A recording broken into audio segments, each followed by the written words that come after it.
तो दोस्तों आज की इस वीडियो में हम लोग बात करने जा रहे हैं हमारे AESA रडार सिस्टम की प्रदर्शन को लेकर। बताया ये जा रहा है कि इसने एरो इंडिया 2025 के दौरान इतना शानदार प्रदर्शन करके दिखाया एक टेस्ट के दौरान, जिसने हमारी लगभग सारी चिंताएं दूर कर दी हैं। और ये कहा जा सकता है कि DRDO द्वारा जो प्रोडक्ट तैयार किया गया है वो वास्तविकता में लाजवाब है। जी हाँ, क्योंकि इसने एक्चुअली हमारे तेजस के खिलाफ ही प्रदर्शन करके दिखाया है। अब तेजस की बात की जाए तो देखिए, तेजस को पकड़ना बहुत मुश्किल होता है।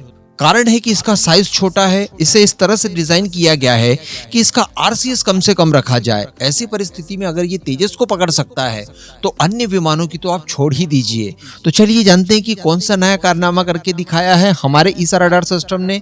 आप बस इसी तरह की वीडियोस के लिए टेक नॉलेज अपने खुद के इस चैनल को सब्सक्राइब जरूर कर दीजिएगा।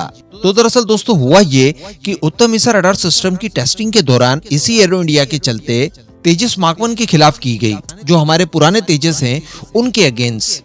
अब पुराने तेजस की हमारी बात की जाए तो इनका रडार क्रॉस सेक्शन इतना ज्यादा कम है कि इन्हें पकड़ पाना एक बहुत ही बड़ा चैलेंज होता है। और इसके पीछे का सबसे बड़ा कारण ये है कि इसका जो RCS है वो 1 स्क्वायर मीटर से भी कम का है। अब 1 स्क्वायर मीटर या फिर उससे भी कम RCS वाले जितने भी टारगेट्स होते हैं उनको किसी भी रडार सिस्टम के ऊपर आसानी से पकड़ पाना ये बहुत ही ज्यादा मुश्किल होता है। लेकिन इसके बावजूद 140 किलोमीटर की रेंज से ही उत्तम ईसा रडार सिस्टम ने इसे आसानी से डिडक्ट कर लिया। जी हाँ, ये वही रडार सिस्टम है जिसके अंदर 980 TR मॉडल्स का इस्तेमाल किया जाता है। तो अब बताया जा रहा है कि ये भारत के लिए और DRDO के लिए बहुत बड़ी उपलब्धि है। और इसके पीछे का कारण ये बताया जा रहा है कि इनका इस्तेमाल देखिए तेजस मार्क 2 और तेजस मार्क 1A में बड़े स्केल पर किया जाएगा, जिसको लेकर आगामी वीडियो में हम लोग आज ही डिस्कस करेंगे। और इससे भी बड़ी बात की स्पेशली तेजस मार्क 1A की बात की जाए तो वो जैसे ही तैयार होते हैं तो उन्हें हम लोग डिप्लॉय करेंगे पाकिस्तान वाले फ्रंट पर, जहां पर उसका सीधा मुकाबला F-16 और चाइना पाकिस्तान के संयुक्त प्रयास से जो JAP-17 तैयार किया गया है उसके खिलाफ। अब जिस तरह से मैंने आपको बताया कि तेजस का जो RCS है वो 1 स्क्वायर मीटर से भी कम का है, इस वजह से इसे पकड़ना काफी मुश्किल है। तो इनके विमान हमारे विमान को यानी तेजस को पकड़ने में डेफिनेटली एक स्ट्रगल करेंगे। लेकिन अगर हमारी बात की जाए तो हमारे पास उत्तम ईसा रडार सिस्टम होगा जो कि तेजस को पकड़ सकता है।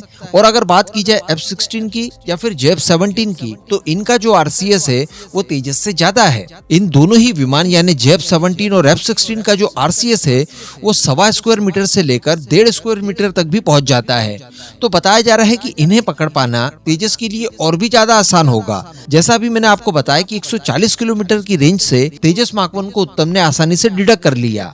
अगर मान लीजिए इनकी जगह F-16 होता या फिर JAP-17 होता तो 180 किलोमीटर या फिर 200 किलोमीटर दूरी से ही इन्हें आसानी से डिडक्ट किया जा सकता था। इवन जो और भी उन्नत रडार सिस्टम होंगे उत्तम के अलग अलग वेरिएंट, वो 250 इवन 300 350 किलोमीटर की रेंज से भी आसानी से इस तरह के टारगेट्स को डिडक्ट कर पाएंगे। ये क्षमता इनके अंदर होगी। तो यहाँ पर भारत की स्ट्रेटेजी वाकई में बहुत ही ज्यादा कारगर साबित हुई है कि हम लोग LCA तेजस को छोटे साइज का तैयार करें, जिससे RCS भी कम होगा, एफर्ट्स कम लगेगी और उत्तम रडार सिस्टम को इतना पावरफुल बनाया जो कि इसमें इस्तेमाल किया जाएगा कि वो काफी लंबी दूरी से ही दुश्मनों के टारगेट्स को आसानी से पकड़ पाए। अब ये स्ट्रेटेजी कोई ऐसी ही तैयार नहीं कर दी गई। अगर आप कंपेयर करेंगे साइज को तो आपको चाइना पाकिस्तान का JAP-17 भारत के तेजस मार्क 1A से बड़ा दिखाई देगा, और वो बड़ा है भी, तभी तो उसका RCS भी बड़ा है।